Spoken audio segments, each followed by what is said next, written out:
Welcome to Impact Makers Radio, helping you to find jargon-free information before choosing a professional to help solve your problems and live the life you love. And here's your host, Stewart Andrew Alexander. Hi, and welcome to another Let's Talk Divorce conversation. And on this segment of the show, ladies and gentlemen, I'm really pleased to say that we finally have certified public accountant Nathaniel McKenzie, who is the managing partner of the McKenzie Forensic Group and is calling in all the way from his office in Homestead, Florida. Now, Nathaniel, who has a wealth of experience in the area of small business tax accounting and financial audits, is here today to talk to you about how to prevent your spouse from hiding marital assets during the divorce. Now, that sounds like a really interesting topic, so I can't wait for Nathaniel to share some time with us today. So if you're out there and you're wanting to listen to some easy to understand jargon-free information surrounding the topic of hidden marital assets, then you may just want to down tools, log out of Facebook, stop the Twittering and the Instagramming, or any other kind of distraction. And you might even want to dust off a notepad and pen. Remember those, ladies and gentlemen? And get ready to take some copious notes as we listen in to what Nathaniel has to share with us today. So with that said, welcome to the show, Nathaniel. Thank you. You are so welcome. So, Nathaniel, before we get started, it goes without saying that anything you share with us today is not any form of legal advice, legal assistance, or therapeutic advice or assistance. It's purely for the purpose of sharing information.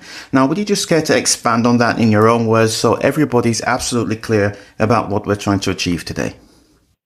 Yes, I'm not an attorney. I'm a licensed CPA who specializes in forensic accounting. Anything said on this show is in no way legal advice or legal assistance. Perfect. Thanks for making that absolutely clear, Nathaniel. So, go ahead and tell us a little bit about the McKenzie Forensic Group, the people who you serve, and more importantly, the kinds of situations that they find themselves in when they reach out to you for your help. Sure. The name of the firm that we do divorce through is called Divorce CPA Group. It's a forensic accounting firm that specializes in providing forensic accounting for women going through divorce. Divorce women that need help with their financial aspect. Why do I say women? 90% of my clients are women. 90% of my clients I've seen taken advantage of during the divorce, especially, if the husband has always been in control of the finances. They are not privy to the finances. And in more than one cases, I've seen them become very much deprived of financial means to even hire forensic accountant because the husband wants to keep them at a disadvantage as to not find out what is going on with the family estate. Right. So for those women out there then, Nathaniel, who are facing, or maybe they are sat on the cusp of divorce, or maybe they're even going through a divorce, what are some of the advantages of them actually knowing about how to prevent their spouse from hiding marital assets? Well, becoming very much attuned to the financial affairs of the marriage. That means getting their hands on financial documents, life insurance, tax returns, business financial statement, bank accounts. Bank accounts might be a stretch, especially if the husband have a business. But, if you can get the tax return, or maybe he'll trust you to look at the tax return and bank statement, as long as you're not going through divorce at the time, but you're on the verge of going through divorce, and he doesn't know that. You have the advantage to take as much financial documents as you can and secure them. Mainly 3 years, but 5 years is ideal. Mm-hmm. So I'm sure you've come across many myths when it comes to preventing the spouse from hiding marital assets during the divorce process. But would you just care to share, what's one of the absolute biggest myths that you often come across when we're talking about hiding marital assets? Well, spouse will be, the first thing the spouse will say, my husband will not hide asset from me. I trusted him for years. We have kids together. So this is one of the myths that people are not going to steal from somebody they supposedly love or love at one point in time. And that's some of the downfall for some of the women that I've dealt with. Yeah, but if there's somebody out there just who happens to be listening right now and they have a perfectly blissful marriage, would you still advise them to prepare just in case? Or are you just literally talking to people who find themselves in that position where they're on the verge of marriage, as you said in your own words, or actually going through divorce? Sorry. No, actually, if you have a blissful marriage and everything is fine and dandy, I would still say it's good to know what's going on in the husband's business, what's going on with his pension plan, especially if these are assets that he acquired during the marriage. You should want to know. You should have an idea. What if something else will happen, God forbid, that he passes away or become incapacitated? Having knowledge of the financial aspect of marital estate is important for other reasons. Right. So it's not about being sneaky or conceited in any way. It's just common sense, right? Just to have that is correct. Right, mm-hmm. Right. So when we talk about your industry as a whole, what's some of the common misconceptions about the industry that you work in? Well, when people hear the word CPA, they associate it with taxes only. And a lot of people would say to me, Nathaniel, it's tax time. You must be busy. How is it that you're out here to this meeting and that meeting? And I will say to them, by the way, do you know that I only have 10 tax clients?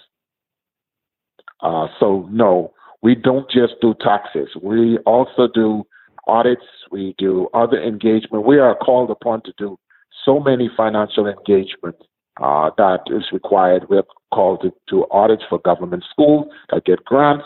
So a CPA is a high level. They have financial knowledge.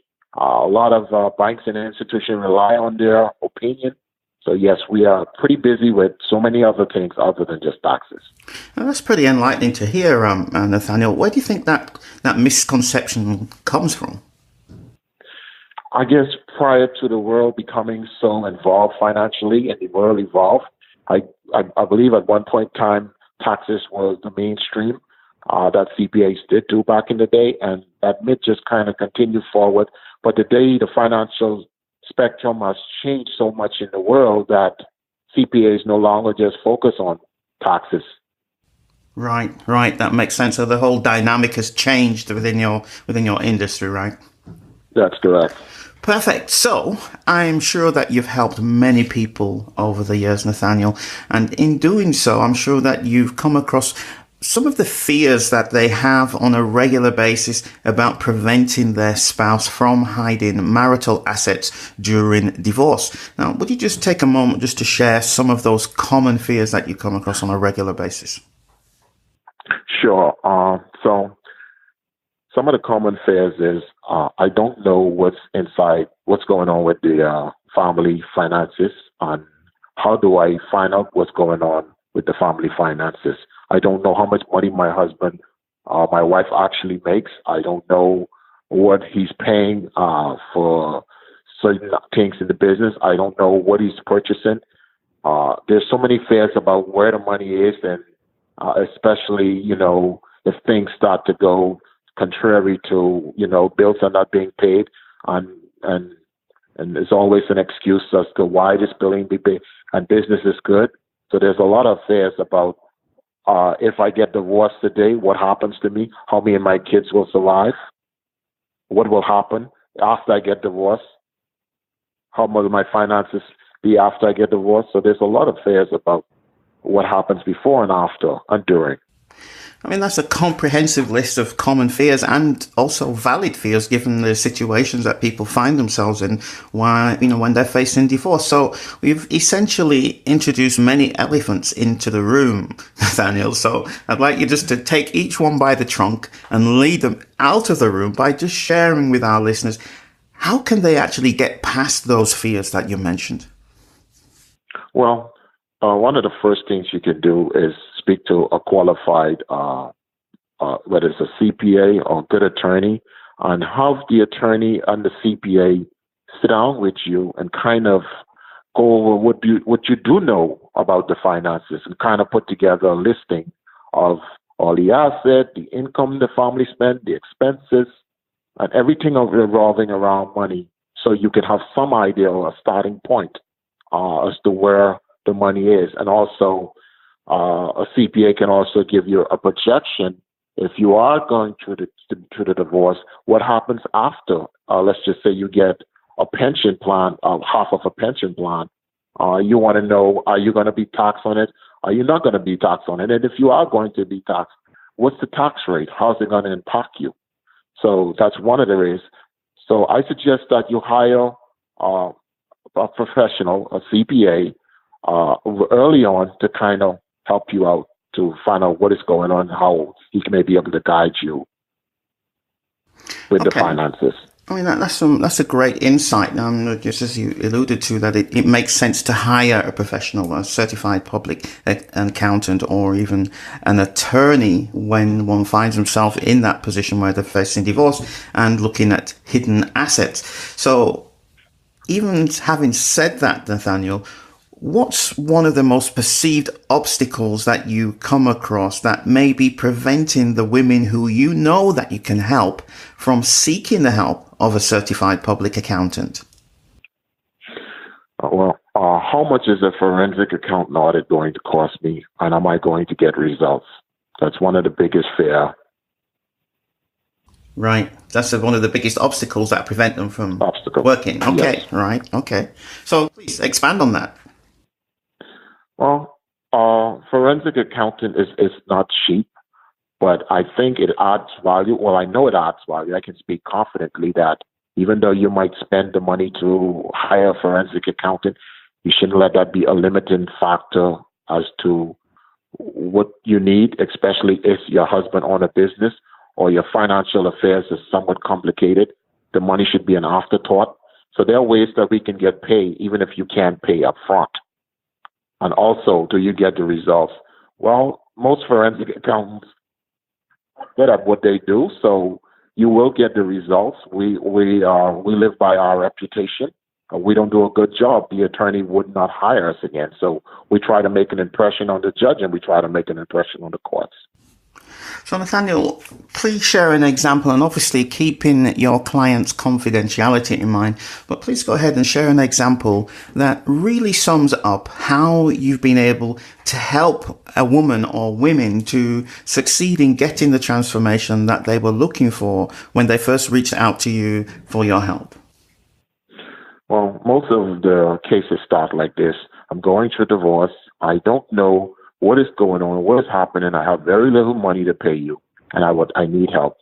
And I would say, okay, let's sit down and walk me through everything that you know of financially. And as we go through the listings and we talk about the husband business, how long he has the business, what his annual income might be in the business, a little value, a little quick, dirty evaluation.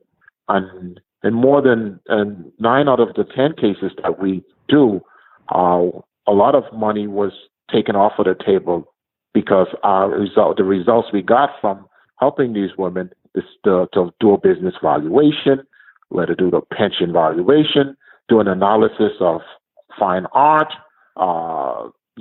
coins. We don't value coins, artwork, but we have other team members that are licensed to value us, but we are licensed to value a business. So in some cases, I've got $300,000-$400,000 more money that will save and put back into the marital estate than if you have not hired a forensic accountant. As a reminder, ladies and gentlemen, my guest today is certified public accountant Nathaniel McKenzie, and he's here talking to us about a very interesting topic, which is how to prevent your spouse from hiding marital assets during the divorce. Now, Nathaniel, with that in mind, and for those women who are listening in right now, what's the most common pitfall or even mistake that they need to keep in mind, no matter what kind of situation that they currently find themselves in? Well, don't let money to hiring the right professional be an obstacle. I will say sit down with a professional, even if it's just for 5 minutes, 30 minutes. Most professionals offer 30 minutes free consultation. I know I do. And you can get a lot of that free consultation. Sometimes it lasts longer than that, especially if I see the client really has a need. So sit down, reach out, get some help. Don't limit yourself to saying, well, I don't have the money. I don't think he's going to be able to help me. Just reach out to a professional. Reach out to your lawyer. Most lawyers know good forensic accountant. Get a referral. Make sure that the forensic accountant or the lawyer has very good industry background in the area that they practice in. So, Nathaniel, you've been sharing lots of great insight so far, so thank you so much for that. And I think because you shared so much, you've given so much, it's quite natural for me now just to ask a little bit about you and your backstory. Now, I'm sure that you didn't just wake up one morning and, ta-da, I'm going to be a CPA. I'm sure that wasn't your call. That doesn't represent how you ended up where you are today. So, with that in mind then, Nathaniel, please go ahead and share with us what was it that inspired you or even led you to become the CPA that you are today? When I was a boy, and I would always, when I go into a restaurant, I would always count how many chairs are there, how much the average plate of food costs, and what the utility bills are. And I always try to take the sales and come up with a number to see how profitable they are. I did that also on the airplane. So I was always observing if there's a business making money or not, because I was always in tune to mathematics. And while I was working at a gas station, there was a gentleman there. His name is Franklin Wilson. He's very wealthy in the Bahamas. He would come in a nice Jaguar. Everybody else have an old beat-up car. Him and his beautiful wife and his beautiful family. And I was like, what is it that you do, mister, to distinguish yourself like this? He said, well, I'm a chartered accountant. And the UK, they call it England and Canada, same as America. Yeah. So once I found out what is it that he do, he inspired me. So I came to America and I started the vocational school doing bookkeeping, and I moved all the way from bookkeeping into getting my accounting, and then I studied for 2 years to become a certified public accountant. Now I started out with a local government where I was an internal auditor. I started out the traditional accounting, the debits and the credit. That wasn't exciting for me. I wanted something a little bit more challenging, so I got into auditing, investigative accounting. And then from there, I moved into Medicaid fraud. And in Medicaid fraud is where I learned all the techniques in forensic accounting. And hence, in 2004, I started my own company. That's such an interesting story, especially being a young boy and already doing the numbers. Sometimes we're just born to do certain things. So thanks for sharing that really interesting story. So even having said that, then Nathaniel, when you think back to all of the women you've helped, all those clients that have come across you and sat down in front of you at your table, and you've helped them to achieve the transformation that they were looking for. When you think about all of those people on a deep down personal level, I just want you to be really straight with me now, Nathaniel. What does that actually give you? How does that make you feel? It makes me feel very good. I've had women come to me and they had kids that had special needs. And they would tell me, well, the husband haven't given them nothing in 3 months. He has a girlfriend. And those cases I take personal. So it gives me satisfaction to see that they're able to continue their life with their kids and have some financial means while they're going through divorce. Mm. So why is that important for you to be able to help those women who find themselves in such detrimental positions? Because I come from a woman and I come from my mother. I respect her highly. And if I think, even though my mother never got divorced, and I put myself in a situation that if it was my mother, how would I feel knowing she seems so helpless and she has kids and she can't provide for them? I look at it from the point of view that, I have mothers and sisters, and that, women are really a strong force in society, and we men should be able to embrace them and help them as much as we can. I totally feel you on that, Nathaniel. I really think as men have had long enough to prove our positions. And I don't think we've done a good job. I've always said, let women rule things. I think they do a much better job than us men. So thank you for sharing that very personal anecdote from your own perspective. Man, the time is just flying so quick, Nathaniel. We're almost coming to the end of the show. So before we close out with our last question for today, what's the most important thing that those women out there who you help on a day-to-day basis should consider when evaluating a certified public accountant like yourself? Well, they should do their homework, find out a little bit of history about the accountant.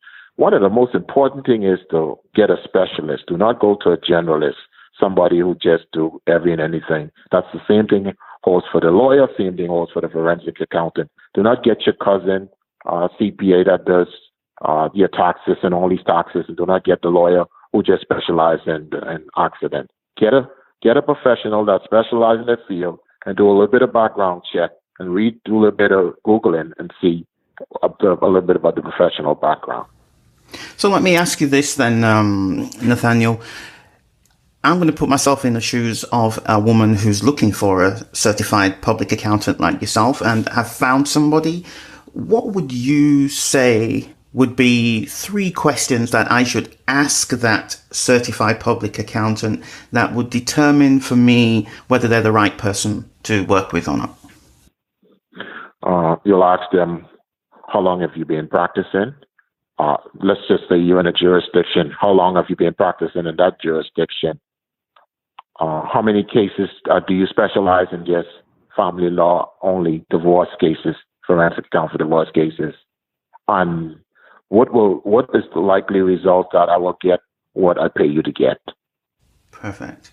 And I'm sure there's so many other tips, but we are limited by time. So you've done such a great job of sharing some really useful insights with us today. So if there is somebody who's out there and after listening to you for such a short space of time, Nathaniel, still feels that they want to know more about how to prevent their spouse from hiding marital assets during the divorce process, what would be the best way for them to get in touch with you? And secondly, what will actually happen when they do? So if you could just paint the picture so they know that there's absolutely no risk to take the next step. Sure. A client can reach me by Googling my name, Nathaniel McKenzie, CPA, or they can go to the website, divorcecpafirm.com. When a client reaches me, they can expect a free 30 minutes consultation of their case, no charges. And a client can also get a very valuable information from my book, Divorce Accounting Women Only, on Amazon and Barnes & Noble. Perfect. So let's just talk a little bit about that consultation session, because you said it's free 30 minutes. Sounds great, but what actually will happen? Are you going to try and sell me? Do you have a Fred Flintstone club to hit me over the head and drag me by the scruff of the neck to the back of the office and steal all my money out of my purse? What will happen? Come on, reduce the risk so I know it's okay to pick up the phone, Nathaniel. Well, pick up the phone and that's a good question because so many professionals are lacking. Well, the first question I want to ask you is about what's going on with the divorce. And the first question I always ask, do you have an attorney already? And the second question will be, what do you expect from us? I always like to ask the client, what do they expect from us? And once they tell me what they expect from us, and I tell them, well, this is what we can do to help you and how we will help you. And I will let them know that, listen, come down to my office. If you're not comfortable speaking with me, I have women's staff that focuses on divorce, or give us a call and we can talk to you about what's going on in your case. There's no obligation. If you want to go with us, you don't have to go with us. In fact, we will recommend you. We'll make some recommendations for you. No charges, no obligation to another professional or however you want. We will provide the courtesy to you. So no Fred Flintstone Club then? No Fred Flintstone Club. Not at all. Okay, ladies and gentlemen, that's all we have time for today. Once more, we have been listening to Certified Public Accountant Nathaniel McKenzie. Thank you so much for sharing so generously with us today, Nathaniel. You have certainly demonstrated in the short amount of time that we've had today that you are a true educator, advocate, and even more importantly, a trustworthy advisor for your client's success. So thank you. You're welcome. Thank you, Stuart. You are so welcome, my friend. And I'd also like to take a moment to say a big thank you to you. Yes, our listener. Thank you for taking the time out of your busy day. We know that you're also very busy, and for joining us on what can only be described as a very insightful and informative discussion with one of the leading CPAs in the Homestead, Florida area today. Again, as a reminder, his name is Nathaniel McKenzie. Make sure you do check him out, ladies and gentlemen. Visit his website. There are some great resources on there. Whatever you do decide to do, I'm sure that after listening to Nathaniel today, you're going to be in a great place to get started with preventing your spouse from hiding marital assets during divorce. So that's it, folks. Again, my name is Stewart Andrew Alexander. I'm a long-lost, distant relative of the British royal family. But they don't tell anybody, Nathaniel. Can you imagine that? Yeah, that's a shame. It is a shame. We need to talk about that, don't we? We'll raise a petition or something, right? Absolutely. My goodness, shame on them. But anyway, in the meantime, we're going to be back very shortly with some more leading finance professionals in this, our series of Let's Talk Divorce Conversations. So, until then, take care, have a great day, and we'll talk real soon. Thank you for tuning in to Impact Makers Radio. To listen to all past, present and future industry thought leaders and trendsetters, visit us at impactmakersradio.com.